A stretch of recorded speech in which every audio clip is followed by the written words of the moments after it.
সম্পূর্ণ ভিডিও দেখার জন্য অনুরোধ রইল। কিরে বন্ধু, আমি তো সাইকেল কিনবো, তুই কবে কিনবু? দেখি আমি হচ্ছে একটা কিনতে চাচ্ছি, দেখি বাপে যায় আজকে কই। আব্বা কি আমার সাইকেল কিনে দেবে না? সংসারে কি অভাব?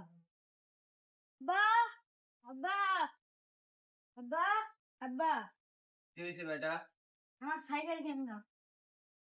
আমার সংসারে যে অভাব অনটন বেটা, এখন সাইকেল কিনে লেবু।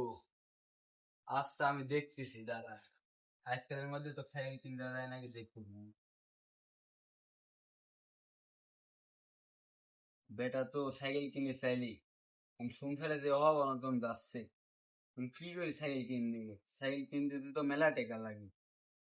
দেখি বাজারের দিকে যাই, টাকা পয়সার ব্যবস্থা করতে পারি নাকি। তুই যে আলিমদ্দি ভাই দেখতেছি, আলিমদ্দি ভাইয়ের কাছে যাই। আলিমদ্দি ভাই, কুতুল ভাই, কথা কর আসিনি ভাই, খরমই লাগতেছে। ভাই ভাই মানুষ যা করবে করে গেল, আমার কাজ কাম পড়ে আছে দেখে করে গেল। ভাই বেটা একটা মনে করেন সেল কিনার মনে করেন জেদ ধরবে, না দিলে তো বেটা সেই লাইতে পারে।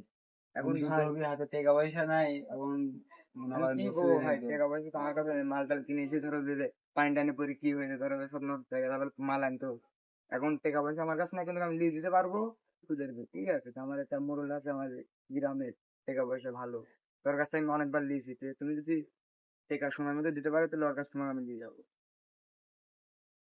কি করি, বেটাও শখ করেছে। চলেন ভাই, নি চলেন। চলেন। পরের পার্টে কি হয় আপনারা দেখতে চাইলে তাহলে কমেন্ট করুন।